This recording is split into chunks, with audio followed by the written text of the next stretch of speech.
Hello guys, आप सभी कैसे हैं। आई होप आप सब फिर से ठीक होंगे। दोस्तों, जैसा कि हम सभी अर्थमेटिक को पढ़ रहे हैं, अंक गणित को पढ़ रहे हैं और हमने इससे पहले वाले वीडियो में अंक गणित को समझा भी था। दोस्तों, हमने समझा था कि अंक गणित क्या होता है और अंक गणित में संख्या जो होती है, हमारी संख्या के कितने टाइप्स होते हैं। हमने दो टाइप्स पढ़े थे, एक पढ़ा था इमेजिनरी नंबर और दूसरा पढ़ा था रियल नंबर। और रियल नंबर के हमने भी टाइप्स पढ़े थे, जो कि हमारे टोटल 10 टाइप्स थे। हमने उनको क्लियर भी किया था। दोस्तों, आज इस वीडियो में हम जानेंगे कि जो हमारे संख्या से संबंधित कुछ गुण होते हैं, उनको आज इस वीडियो में क्लियर करेंगे। और दोस्तों, कुछ हमारी संख्याएं होती हैं, जैसा कि हमने इससे पहले वाले में पढ़ा भी था कि कौन कौन सी संख्याएं होती हैं। जैसे कि पूर्णांक संख्या हो गई और प्राकृतिक संख्या हो गई, सम संख्या, विषम संख्या, ये सब हमने पढ़ा था। दोस्तों, आज कुछ संख्याओं को किससे प्रदर्शित करते हैं, किस अल्फाबेट से प्रदर्शित करते हैं, आज इस वीडियो में जानेंगे। क्योंकि दोस्तों, जब भी आप पेपर में या क्वेश्चंस लगाएंगे, किताब में देखेंगे, तो आपको शॉर्ट फॉर्म में लिखा हुआ मिल जाएगा। जैसे कि पूर्णांक संख्याएं होती हैं, उसे आप देखेंगे किताब में, तो आपको जेड से शॉर्ट फॉर्म में लिखा हुआ मिल जाएगा। तब आपको समझ में नहीं आता है कि यहाँ पे जेड का मीन्स क्या है, जेड का अर्थ क्या है, और आप प्रश्न नहीं हल कर पाते हैं। दोस्तों, तो ये आपको जो हमारी संख्याएं होती हैं, उनको किससे प्रदर्शित करते हैं, आपको पता होना चाहिए। दोस्तों, इसी के साथ पेन व कॉपी लेकर तैयार हो जाइए और इसी के साथ वीडियो को स्टार्ट करते हैं। दोस्तों, सबसे पहले जानते हैं कि जो हमारी कुछ संख्याएं, उन्हें किस अल्फाबेट से प्रदर्शित करते हैं। सबसे फर्स्ट नंबर पे है हमारी जो संख्या है, वो है प्राकृत संख्या। प्राकृत संख्या, जिसे क्या बोलते हैं, नेचुरल नंबर इंग्लिश में बोलते हैं, जिसे क्या बोलते हैं, नेचुरल नंबर। ये इसे किससे प्रदर्शित करते हैं, इसे एन से प्रदर्शित करते हैं। जहां पर आपको एन लिखा हुआ मिल जाए, तो आप जान जाना कि यहाँ पे प्राकृतिक संख्या के विषय में बताया गया है, नेचुरल नंबर के विषय में बताया जा रहा है। जब आपको यहाँ पे पूर्ण संख्या की बात करते हैं कि पूर्ण संख्या को किससे प्रदर्शित करते हैं, पूर्ण संख्या। दोस्तों, जहां पर आप W लिखा हुआ मिल जाए, तो जान जाना कि पूर्ण संख्या के विषय में बताया जा रहा है। तीसरे नंबर पे क्या है दोस्तों, पूर्णांक संख्या। पूर्णांक संख्या, जब आपको जेड, स्मॉल जेड व आई लिखा हुआ मिल जाए, तो जान जाना कि पूर्णांक संख्या, जो हमारी इंटीजर्स नंबर होते हैं, उसके विषय में बताया जा रहा है, इंटीजर्स नंबर के विषय में कहा जा रहा है। जब आपको स्मॉल जेड व आई लिखा हुआ मिल जाए। दोस्तों, यहाँ पे स्मॉल जेड से क्यों प्रदर्शित करते हैं, दोस्तों एक जर्मन का एक शब्द है जेहलिन। जेहलिन का जो अर्थ होता है, वो होता है गिनना। उसी के आधार पर यहाँ पे जेड प्रयोग किया जाता है, पूर्णांक संख्या वहीं से लिया गया, जो जर्मन का शब्द है जेहलिन से। अब दोस्तों, इसे आई से भी प्रदर्शित करते हैं, क्योंकि इंग्लिश में इसे क्या बोलते हैं, पूर्णांक संख्या को इंटीजर्स बोलते हैं। तो इंटीजर्स में जो फर्स्ट नंबर होता है, स्पेलिंग होती है, जैसे कि फर्स्ट अल्फाबेट्स की बात करें तो आई होती है, तो आई से इसे प्रदर्शित कर देते हैं। अब बात करते हैं दूसरे नंबर पे, कौन, वास्तविक संख्या। वास्तविक संख्या, इसे किससे प्रदर्शित करते हैं दोस्तों, जो हमारी वास्तविक संख्या, इसे आर से प्रदर्शित करते हैं। जहां पर आपको आर मिल जाए लिखा हुआ, तो जान जाना कि वास्तविक संख्या के विषय में कहा जा रहा है। अब पांचवें नंबर पे जो है हमारी संख्या, वो है परिमेय संख्या।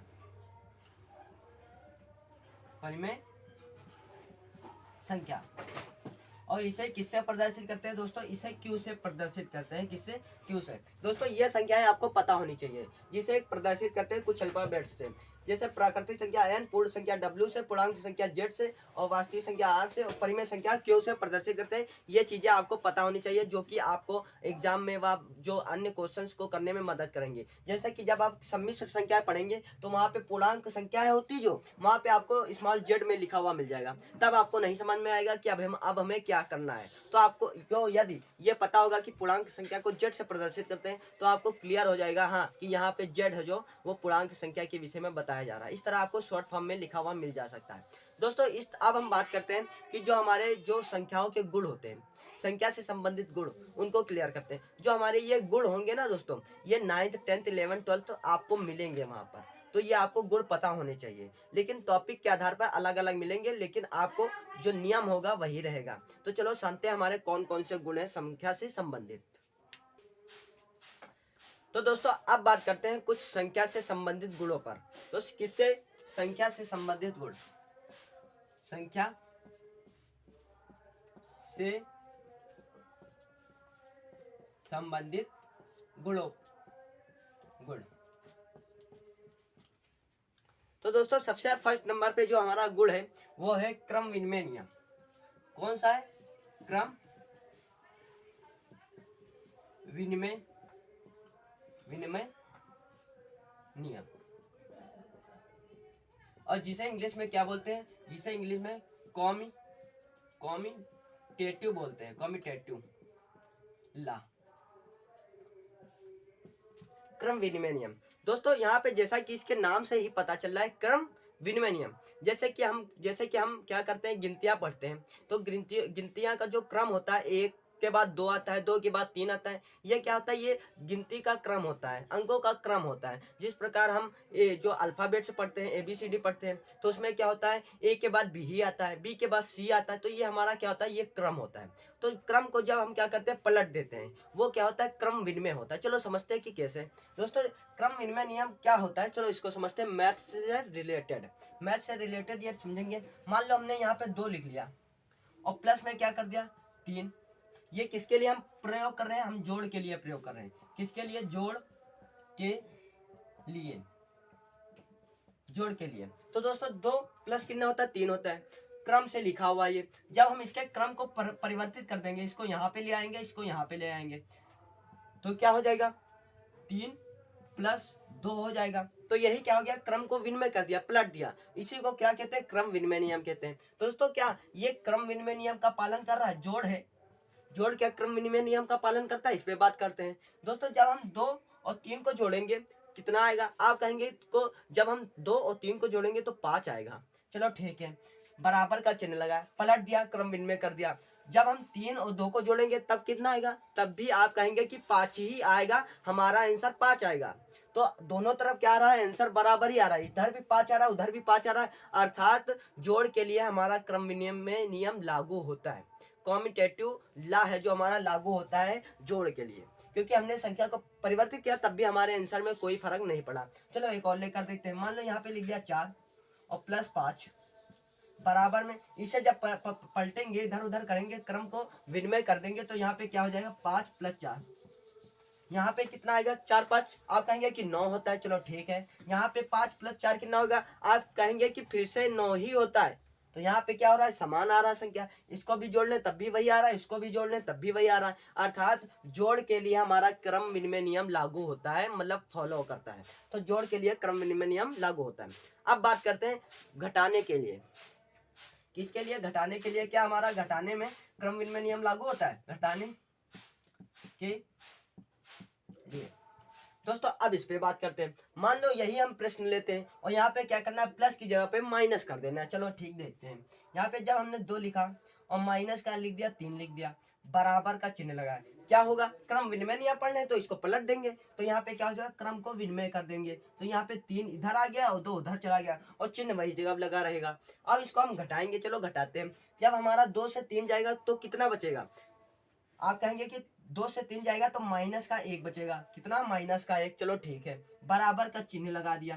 यहाँ पे 3 में से 2 जाएगा तो कितना बचेगा, आप कहेंगे कि 3 से 2 जाएगा तो 1 बचेगा, तो यहाँ पे 1 लिखेंगे।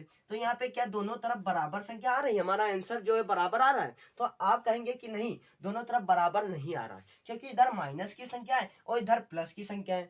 तो इससे क्या होता है, इससे ये समझ में आता है कि जो हमारा घटाने के लिए है वो क्रम विनिमय नियम लागू नहीं होता है। तो जिस पर जोड़ के लिए लागू होता है और इसके लिए लागू नहीं होता है। चलो एक और इसको लेकर देखते हैं, चलो कोई भी अन्य संख्या लेकर देखते हैं। मान लो यहाँ पे लिख दिया 8 माइनस 7, इसको क्रम विनिमय करेंगे तो क्या हो जाएगा, 7 माइनस 8 हो जाएगा। इधर क्या बचेगा, इधर आप कहेंगे कि 8 में से 7 जाएगा, 1 बचेगा, उधर क्या बचेगा, उधर माइनस का 1 बचेगा, क्योंकि 7 में से 8 जा रहा है। बड़ी संख्या माइनस की, बड़ी जो संख्या है वो माइनस की है, बड़ी वाली संख्या माइनस की, इसलिए माइनस का 1 बच गया। क्या दोनों तरफ बराबर आंसर आ रहा है, आप कहेंगे फिर से यहाँ पे दोनों तरफ बराबर नहीं आ रहा, लेकिन एड में हमारा बराबर आ रहा था, दोनों तरफ समान संख्या आ रही थी। 2 को 3 में जोड़ा तब भी 5 आ रहा था और 3 में 2 को जोड़ा तब भी 5 आ रहा था, मतलब बराबर आ रहा था। तो क्रम विनिमय नियम को फॉलो कर रहा था, लेकिन यहाँ पे बराबर नहीं आ रहा, आंसर अलग अलग आ रहा है, अर्थात जो हमारा घटाना है, जो सब्सट्रैक्शन है, वो क्रम विनिमय नियम का पालन नहीं करता है। अब बात करते हैं गुणे के लिए। गुणा क्या हमारे क्रम विनिमय नियम को फॉलो करता है, क्या भाग जो हमारा होता है डिवाइड, क्या वो क्रम विनिमय नियम को फॉलो करता है, इसको समझते हैं। तो दोस्तों अब बात करते हैं डिवाइड के लिए व मल्टीप्लाई के लिए। तो मल्टीप्लाई क्या हमारे क्रम विनिमय नियम को, जो कम्यूटेटिव है ला, उसको फॉलो करता है कि नहीं करता है। चलो सबसे पहले बात करके गुणा के लिए। गुणा के लिए चलो हम कोई भी संख्या लेते हैं, गुणा करते हैं कि वो नियम को फॉलो कर रहा है कि नहीं। आपको क्या करना है, यदि जानना है कि फॉलो कर रहा है कि नहीं कर रहा है, तो ये आपको क्या करना है, सबसे पहले यहाँ पे लिखना कोई भी संख्या 4, फिर कोई भी संख्या इंटू में करके लिख देना है 5। लिख दिया हमने, बराबर का चिन्ह लगाना है। इसके क्रम को क्या कर देना, विनिमय कर देना, पलट देना है। तो यहाँ पे पलटेंगे तो यहाँ पे क्या आ जाएगा 5, और यहाँ पे मल्टीप्लाई का चिन्ह लगाएंगे और 4 उधर चला जाएगा तो 4 आ जाएगा। इसका क्रम क्या हुआ, पलट गया। पहले 4 था, फिर बाद में 5 था। पहले क्या कर दिया, 5 कर दिया, फिर बाद में क्या कर दिया, 4 कर दिया। ये क्रम विनिमय हो गया। अब बात करते हैं क्या आंसर दोनों तरफ बराबर आएंगे। यदि हाँ बराबर आते हैं तो क्रम विनिमय नियम का पालन करता है और इसके लिए क्रम विनिमय नियम फॉलो होगा। और यदि नहीं आता है आंसर बराबर तो क्रम विनिमय नियम जो मल्टीप्लाई है उसमें फॉलो नहीं होगा, नहीं लगेगा। तो चलो देखते हैं क्या ये फॉलो करता है क्रम विनिमय नियम को। यहाँ पे जब मल्टीप्लाई करेंगे तो क्या आएगा, आप कहेंगे कि 4 पंचे 20 होता है तो 20 आ जाएगा। चलो यहाँ पे भी 20 आ जाएगा क्योंकि 5 को 20 होता है।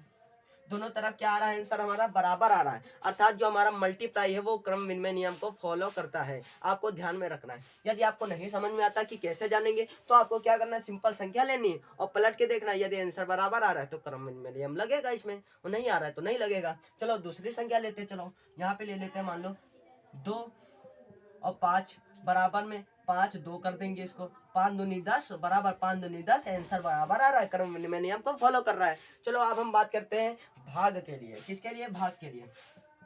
भाग के लिए, भाग के लिए चलो हम इसी तरह कोई भी संख्या लेते हैं। मान लो हमने यहाँ पे ले लिया 9 भागित 3, और फिर हमने क्या किया, उधर पलट दिया। उधर क्या कर देंगे हम, यहाँ पे 9 भागित 3 है तो यहाँ पे हो जाएगा 3 भागित 9। जब हम 3 से 9 में भाग देंगे तो कितना आंसर आएगा, आप कहेंगे कि 9 में 3 से 9 में भाग देंगे तो 3 तिया 9, 3 तिया 9, 3 बार आएगा तो 3 हमारा आंसर आ गया। इस तरफ तो आ गया, क्या उस तरफ भी वही आएगा। आप कहें, हम आपसे कहें कि 3 में 9 से भाग दीजिए, तो 9 से जब आप भाग देंगे तो आपकी संख्या दशमलव में आएगी, 0 कुछ करके आएगी संख्या आपकी। तो क्या है, 3 आ जाएगा यहाँ पे, 0.3, और भी संख्या आगे बढ़ती चली जाएगी जब आप मल्टीप्लाई भाग देंगे। तो दोस्तों क्या दोनों तरफ मान हमारा बराबर आ रहा है, आप कहेंगे कि नहीं दोनों तरफ बराबर नहीं आ रहा है, इधर 3 आ रहा है उधर बराबर में आ रहा है 0.3 कुछ करके आ रहा है। दोस्तों क्या ये दोनों तरफ बराबर है, आप कहेंगे कि नहीं बराबर है। अर्थात इससे क्या समझ में आता है कि जो हमारा भाग है, भाग के लिए क्रम विनिमय नियम नहीं लागू होता है। तो इससे आप समझ जाते हैं। दोस्तों आपको क्या पता चला कि सिर्फ 2 ही के लिए लागू होता है क्रम विनिमय नियम। एक तो हमारा मल्टीप्लाई के लिए लागू होता है और एक ऐड के लिए लागू होता है। डिवाइड व सब्सट्रैक्शन के लिए हमारा क्रम विनिमय नियम नहीं लागू होता है। अब हम अगले नियम की ओर बढ़ते हैं और जानते हैं हमारा अगला नियम क्या है। तो दोस्तों तैयार हो जाइए अब अपने अगले नियम पढ़ने के लिए कि अब हमारा जो संख्या से संबंधित अगला नियम है वो क्या है, और इसको क्लियर करते हैं। दोस्तों जो हमारा अगला नियम है वो है साहचर्य नियम। क्या है, साहचर्य नियम, जिसे इंग्लिश में एसोसिएटिव बोलते हैं। क्या बोलते हैं, एसोसिएटिव लॉ। अब बात करते हैं दोस्तों कि साहचर्य नियम क्या होता है। और ये दोस्तों जो हमारा नियम है ये ऐड के लिए व जो हमारा मल्टीप्लाई होता है दोनों के लिए ही लागू होता है। ये डिवाइड व सब्सट्रैक्शन के लिए लागू नहीं होता है, बिल्कुल भी लागू नहीं होता है। तो बात करते हैं कि किस तरह से हमारा जो ऐड है व जो हमारा मल्टीप्लाई है कैसे लागू होता है, ये क्या होता है। चलो बात करते हैं। इसमें दोस्तों आपको 3 संख्या लेनी है। कौन सी संख्या, 3 लेनी है। आपको क्या करना है, सबसे पहले मान लो कोई भी हम प्रश्न लेते हैं, ये इस रूम में आपको लिखा हुआ मिलेगा a + b + c बराबर में, फिर आपको क्या लिखा हुआ मिलेगा, फिर इस रूम में लिखा हुआ मिलेगा। किस रूम में, इस रूम में। पहले क्या किया गया, a + b को जोड़ा गया और फिर क्या कर देते हैं इसमें a b + c को जोड़ देते हैं। आपको इस रूम में क्या मिलेगा, लिखा हुआ मिलेगा। जो इस नियम को फॉलो करता है, इस रूप को फॉलो करता है, वो क्या होगा, वो हमारा साहचर्य नियम होगा। चलो जानते हैं कैसे जानेंगे। सबसे पहले हम लेते हैं किसके लिए, जोड़ के लिए।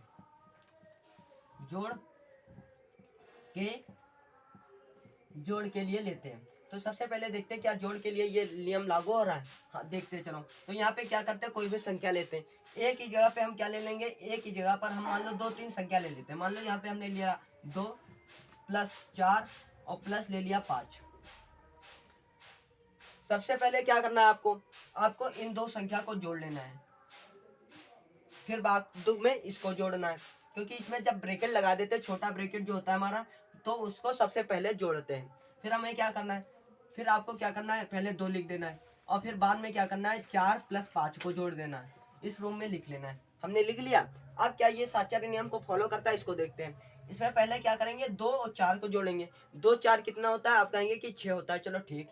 6 में फिर 5 को जोड़ेंगे, 6 5 क्या कितना होता है, 11, तो 11 लिख देंगे, प्लस बराबर का चिन्ह लगा देंगे। अब इसमें क्या करेंगे दोस्तों, इसमें ब्रैकेट के अंदर कौन कौन सी संख्या लिखी हुई है, आप कहेंगे कि ब्रैकेट के अंदर 4 + 5 लिखा हुआ है। तो अब देखते हैं क्या ये नियम इसको फॉलो करता है कि नहीं करता है। पहले क्या करेंगे, 4 व 5 को जोड़ेंगे, 4 व 5 को जोड़िए, कितना आएगा आंसर, 4 5 को जोड़ेंगे तो आप कहेंगे कि 9 आएगा, चलो ठीक है।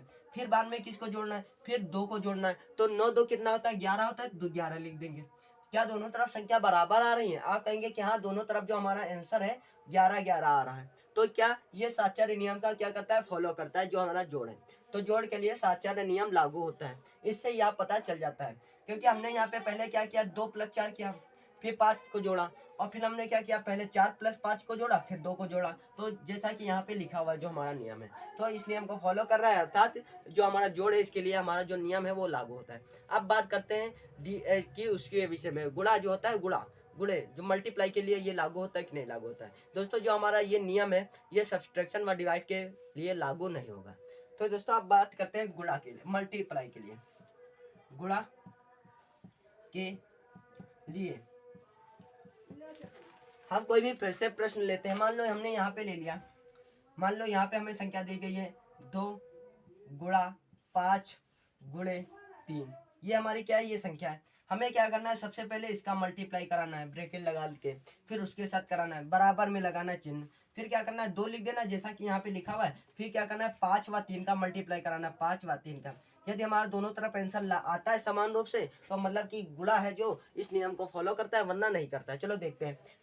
5 दूनी 10, 10 का जब मल्टीप्लाई 3 में करेंगे तो 10 तिया कितना होता है, 30। तो यहाँ पे क्या लिखेंगे, 30, बराबर का लगाएंगे चिन्ह। क्या वही आंसर यहाँ इधर भी आता है, देखते हैं चलो। 5 तिया 15, और फिर 15 दूनी 30, अर्थात यहाँ पे 30 आ रहा है। दोनों तरफ हमारा जो आंसर है वो बराबर आ रहा है, अर्थात गुणा भी साचार्य नियम को फॉलो करता है। दोस्तों जैसा कि यहाँ पे हमने देखा, तो दोस्तों आपको समझ में आ गया होगा कि साचार्य नियम क्या होता है और साचार्य नियम कैसे लगता है। अब बात करते हैं अगला नियम हमारा कौन सा है और कैसे जानेंगे उसे, किस तरह से हल करते हैं। चलो अगले नियम की ओर बढ़ते हैं और उसको अच्छे से क्लियर करते हैं। तो दोस्तों तैयार हो जाइए, अब आप अगला जो हमारा ला होगा, जो नियम होगा, उसको समझने के लिए। दोस्तों तीसरे नंबर पे जो हमारा नियम है वो है बंटन का नियम, और इसका दूसरा नाम भी होता है वितरण का नियम भी कहते हैं इसे। तो क्या है, बंटन का नियम, बंटन व वितरण, वितरण का नियम, जिसे इंग्लिश में क्या बोलते हैं, डिस्ट्रीब्यूटिव बोलते हैं। क्या दोस्तों, डिस्ट्रीब्यूटिव ला।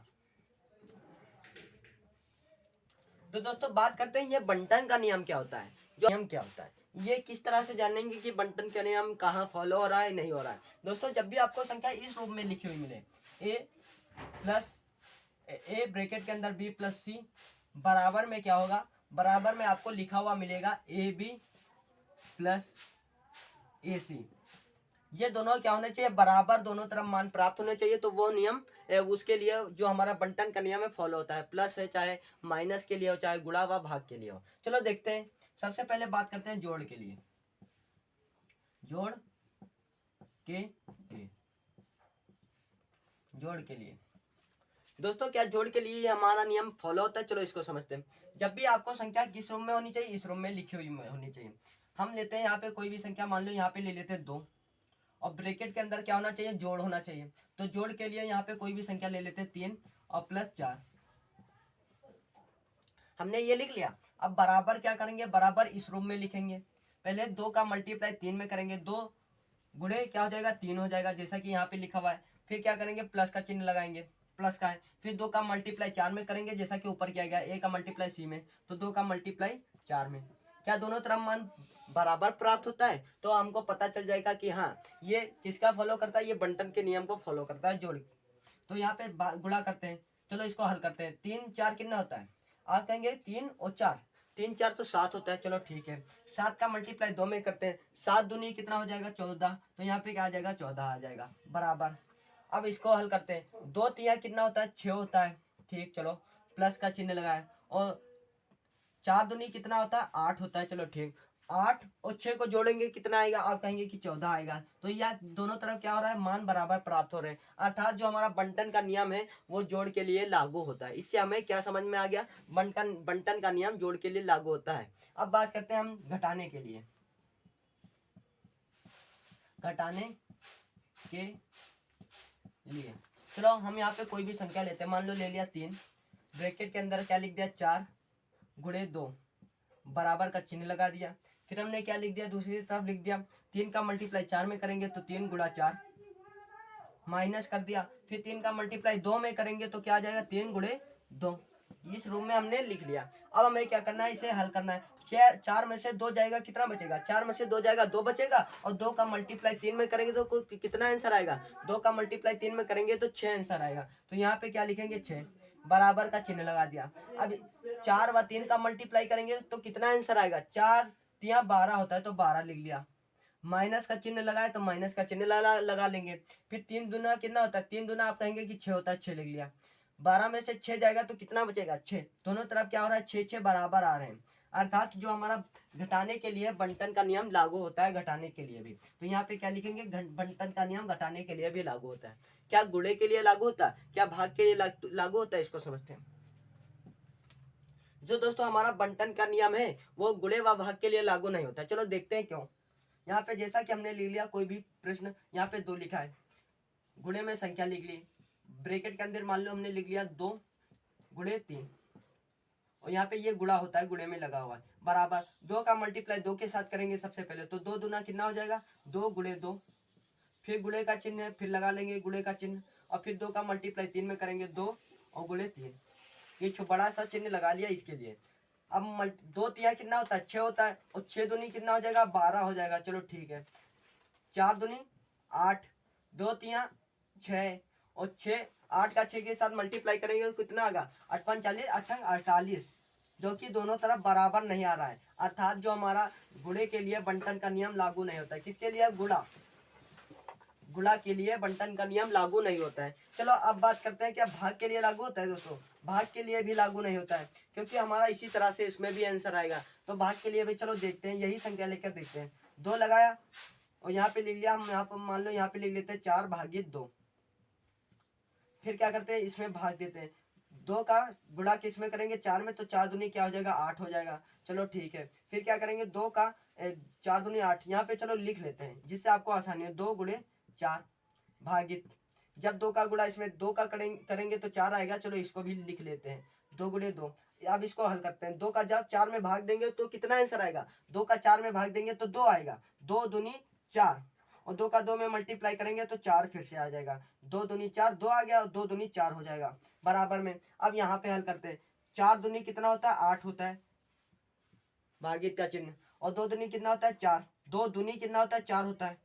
चलो अब 4 में से क्या करते हैं 8 में भाग देते हैं, 4 दूना 8 2 बार जा रहा है तो 2 आ रहा है, क्या दोनों तरफ संख्या बराबर प्राप्त हो रही है। आप कहेंगे कि दोनों तरफ अलग अलग, यहाँ पे 4 है इधर 2 है, अर्थात भाग के लिए भी बंटन का नियम लागू नहीं होता है, सिर्फ किसके लिए लागू होता है, जोड़ व घटाने के लिए लागू होता है। अब हम बढ़ते हैं अगले नियम की ओर। दोस्तों जो हमारा अगला नियम है वो है योगात्मक प्रतिलोम का नियम। तो यहाँ पे क्या है, चौथे नंबर पे जो हमारा है योगात्मक प्रतिलोम, योगात्मक प्रतिलोम, और जिसे इंग्लिश में क्या बोलते हैं, इनवर्स, इनवर्स ऑफ एडिशन। तो दोस्तों जानते हैं ये हमारा योगात्मक का नियम होता है, वो क्या होता है, जब भी दोस्तों कोई भी संख्या मान लो हम यहाँ पे लेते हैं ए, और ए का योगात्मक प्रतिलोम करना है, क्या करना है, योगात्मक, ए का योगात्मक और प्रतिलोम। जब भी हम किसी भी संख्या का योगात्मक, जैसे ए है, ए का योगात्मक प्रतिलोम करना है तो वो क्या हो जाएगा, वो उधर जाके माइनस में हो जाता है। ये क्या होता है, योगात्मक प्रतिलोम का नियम होता है। ये सिर्फ योग के लिए ही लागू होता है दोस्तों। जैसा कि हम यहाँ पे मान लो यहाँ पे ले लेते हैं माइनस का चिन्ह, अब इसका योगात्मक प्रतिलोम करना है तो चिन्ह क्या हो जाएगा, पलट के क्या हो जाएगा, प्लस का हो जाएगा, यहाँ पे ए हो जाएगा।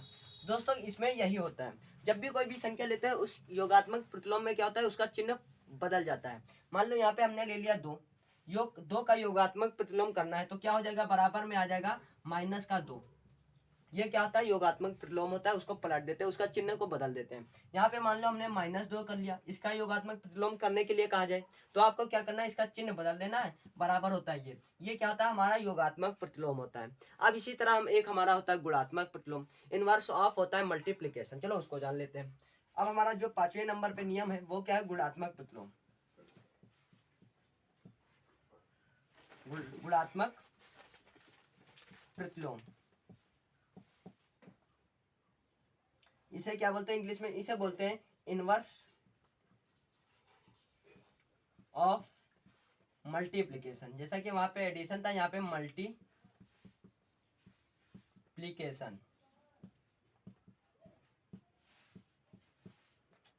दोस्तों अब बात करते हैं जो हमारा ये वाला जो नियम है, यहाँ पे यू लिखा हुआ ये, तो ये गुणात्मक प्रतिलोम कैसे फॉलो होगा। चलो दोस्तों यहाँ पे मान लेते हैं हमारे कोई भी संख्या ए, और आपसे कहा जाए कि ए का गुणात्मक प्रतिलोम कीजिए। दोस्तों क्या होता है, ए के नीचे एक छिपा रहता है, ये आपको बात पता होनी चाहिए। क्या छिपा रहता है, ए।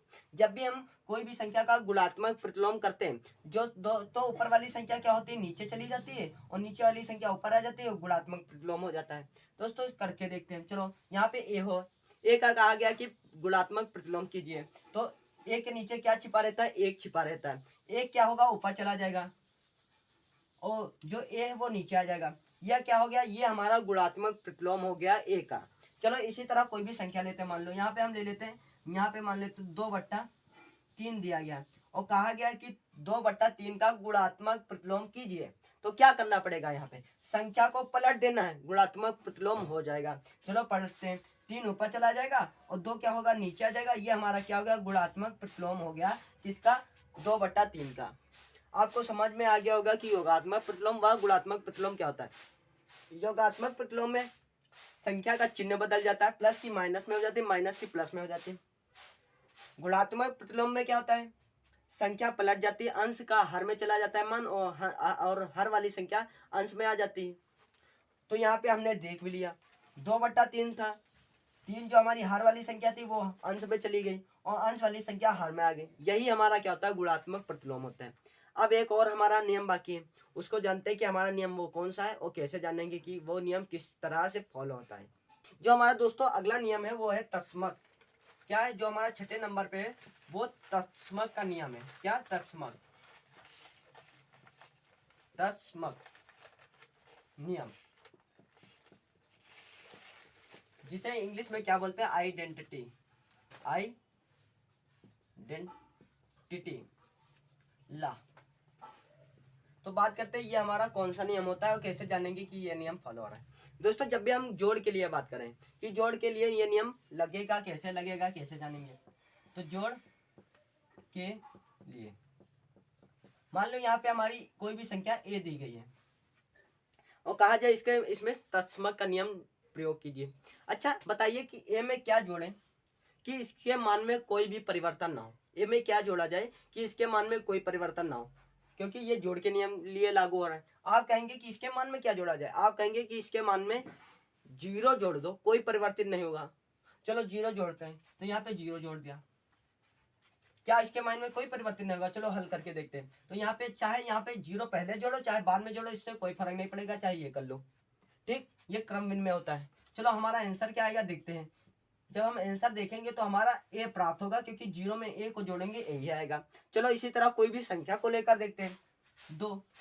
2 में क्या जोड़े कि हमारा 0 ही आए, क्योंकि जोड़ के लिए लागू हो रहा है। तो चलो बात करते हैं 0 में क्या जोड़ सकते, 2 में क्या जोड़ सकते हैं, तो 0 जोड़ना है, जिससे हमारा आंसर जो आएगा वो क्या आएगा, 2 ही आएगा। तो ये हमारा क्या होता है, तस्मक का नियम होता है, तस्मक का। तो क्या आएगा, 2 आएगा। ये हमारा क्या होता है, तस्मक नियम होता है। चलो इसी तरह हम गुणे के लिए बात करते हैं। किसके लिए, गुणे के लिए, गुणा के लिए। अब बात करें कि गुणा है, कोई भी संख्या दी गई, मान लो ए। अब इसमें कैसे लागू होगा, ए में क्या गुणा किया जाए जिससे हमारा आंसर ए ही आना चाहिए। आप कहेंगे कि ऐसी संख्या कौन सी है जो उसमें गुणा करो वही आ जाए। आप कहेंगे कि एक ऐसी संख्या है जो गुणा करेंगे वही आ जाएगी। चलो एक से गुणा करके देखते हैं। एक से गुणा कर दिया, बराबर जब करेंगे तो एक का मल्टीप्लाई किसी में भी करते हो तो एक ही आता है दोस्तों। ये क्या हो गया, ये तत्समक नियम हो गया। और ये वाली जो संख्या होती है इसे तत्समक अवयव बोलते हैं, एलिमेंट्स बोलते हैं। चलो अब हम इसी को संख्या में लेकर देखते हैं। मान लो यहाँ पे लिखा है 5, 5 में क्या गुणा करें जिससे हमारी संख्या 5 ही प्राप्त हो। आंसर जो 5 प्राप्त हो, क्योंकि यहाँ पे गुणा के लिए लागू हो रहा है, गुणा के लिए लागू हो रहा है। चलो 5 में किससे गुणा किया जाए। आप कहेंगे कि 5 में 1 का गुणा कर दो, 5 ही लागू होगा। चलो यहाँ पे देखते हैं, 5 का गुणा 1 में किया तो क्या मिला, 5 ही मिला। अर्थात ये गुणे के लिए भी ठीक है नियम। तो दोस्तों आपको इससे क्या समझ में आया, इससे समझ में आया कि जिस संख्या में जो भी संख्या है उसमें किससे मल्टीप्लाई करें कि हमारी संख्या वही आनी चाहिए। और जैसा कि हमने 5 में 1 का मल्टीप्लाई किया, 5 आ गया। यदि हम यहाँ पे 0 का मल्टीप्लाई कर देते तो हमारी पूरी संख्या 0 हो जाती, तो मान हमारा बदल जाता। लेकिन नहीं बदलना चाहिए, क्योंकि हमारा तस्मक का नियम लागू हो रहा है यहाँ पे। तो तस्मक का नियम क्या कहता है, वही आंसर आना चाहिए जिसमें मल्टीप्लाई करें। जो भी संख्या है उसमें किस संख्या से मल्टीप्लाई करें तो हमारा आंसर वही आना चाहिए। अब दोस्तों आपको कमेंट में बताना है क्या ये नियम हमारे मल्टीप्लाई के लिए और सब्सट्रैक्शन के लिए फॉलो होता है कि नहीं होता, आपको कमेंट में बताना है। तो दोस्तों इसी के साथ वीडियो को एंड करते हैं। आपको वीडियो यदि अच्छा लगा है तो चैनल को सब्सक्राइब कीजिए, लाइक कीजिए, शेयर कीजिए। और फिर मिलते हैं नेक्स्ट वीडियो में, और आगे जानेंगे कि जो हमारी संख्या लाइन्स होती है, नंबर्स लाइन, उनको जानेंगे और क्लियर भी करेंगे। दोस्तों इसी के साथ वीडियो को एंड करते हैं, मिलते हैं नेक्स्ट वीडियो में। तब तक के लिए जय हिंद।